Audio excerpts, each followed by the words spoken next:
ሰላም ሰላም፣ እንዴት ናችሁ? የጡት ካንሰር ህክምና ከመጀመሪያ በፊት ስለ ህክምና ሁኔታ ማስበው የሚመስለኝ የነበረ ብዙ ሰው የሚናገረው አለ።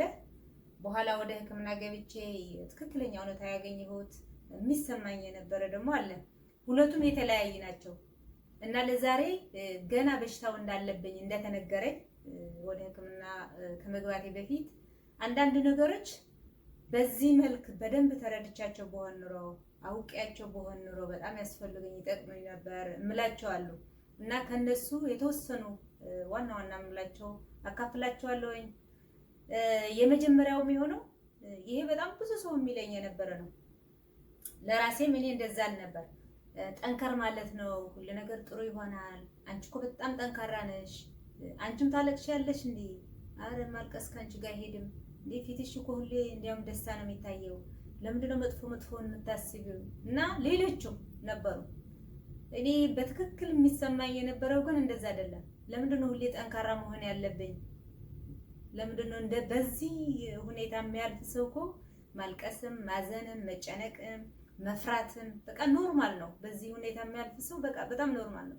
ምክንያቱም ምንድነው ስሜታችንን በጣም በደንብ ሃንድል ከተደረገ ከተያዘ ልክ እንደ ህክምናው በጣም ነው የሚያስፈልገው እና ከዚህ ከራሴ ተሞክሮ ሌሎች አሁን አዲስ ካንሰር እንዳለባቸው አውቃችሁ ህክምና ለመውሰድ ዝግጅት ላይ የምትገኙ ወይም ደግሞ ህክምና ክትትል ላይ የምትገኙ ስሜታችሁ በደንብ ግለጡት፣ ማልቀስም ጭምር ማለት ነው። በተለይ እንደኔ ማልቀስ የሽንፈት ምልክት የምታስቡት ከሆነ ደግሞ ማልቀስ የሽንፈት ምልክት አይደለም።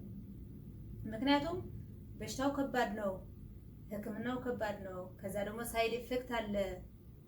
እነዚህ ተችለው ደግሞ ከስሜት መታገል ትንሽ ይከብዳል እና የምታምኑት ሰው እናንተን መረዳት የሚፈልግ እናንተን ውስጣችሁ እንድታካፍሉት የሚፈልግ ሰው ካገኛችሁ የሚታመን አዋሩት። እሱም በጣም ይጠቅማል ከራሴ ተሞክሮ። ምክንያቱም የአእምሮ ጤናችን መጠበቅ ራሱ ከበሽታው የምንድንበት ዋነኛውና አንደኛው አካል ነው። ሌላ ደግሞ አንድ ህክምና ከተጀመረ ሁሉ ነገር ቀላል ይሆናል።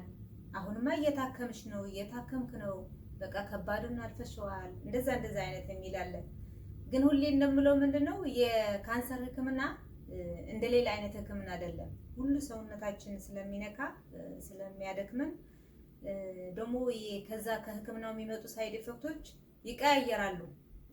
ዛሬ ያልነበረ ነገ ሊኖር ይችላል፣ ወይም ደግሞ የዛሬው በሌላ ተቀይሮ ነገር ልናገኘው እንችላለን። እንደሚታሰበው አይደለም፣ ቀላል አይደለም ከካንሰር መዳንና እና ምንድነው እኔ የምመክረው የሳይድ ኢፌክቱ ሁኔታ ስለማይታወቅ ምክንያቱም ስለሚቀያየር የነገውን ስለማናቅ እያንዳንዱ ቀናችን በቃ ትርጉም መስጠት፣ ትርጉም ያለው ቀን ማድረግ እንደዛ ቢሆን ይመረጣል። ሌላ ደግሞ ከሐኪም መናገር። ሌላ ሶስተኛ ደግሞ የካንሰር በሽታ የሆነ በሽተኛ መሆን ያስታውቃል፣ መደበቅ አይቻልም። የሆነ ፀጉር ይረግፋል፣ ብዙ ሰው የሚለው ነው ይሄኛው። ፀጉር ይረግፋል፣ የሆነ የሰውነታችን ክፍል ደግሞ እንደነበረበት አይሆንም፣ ይቀየራል። አዎ ይቀየራል፣ እንደነበረበት አይሆንም። ግን ይሄኛው እኛነታችንን አይገልጽም። እኛን በዚህኛው ብቻ አይደለም የምንገለጸው። ይሄ የምንላቸው ከላይ ጠባሳዎች ውስጥም ጠባሳ ትተው ነው የሚሄዱትና እዛ ላይ ነው ትኩረት ማድረግ ያለብን። ራስ መታመን ራሱ ቀስ በቀስ ነው የሚመጣው፣ በአንዴ ወደ ነበረበት አይመለስም። እና ምን ቢሆን ይመከራል? ለራሳችን ርህራሄ ማሳየት። ሌላ ሰው ከሆነ የታመመ ችግር የደረሰበት የሆነ ነገር ስናይ በጣም ነው የሚያሳዝነን። አይበለውና አሁን እያነከሰ የሚያልፍ ወይም የሚሄድ ሰው ካየን በጣም እናዝናለን። እና ራሳችን ላይ ሲሆን ግን አያሳዝነንም። በሀዘኔት አይደለም የምናየው፣ በቁጭት በቁጣ እንደዛ አይነት ነው የምናየውና ለራሳችን ርህራሄ እናሳይ።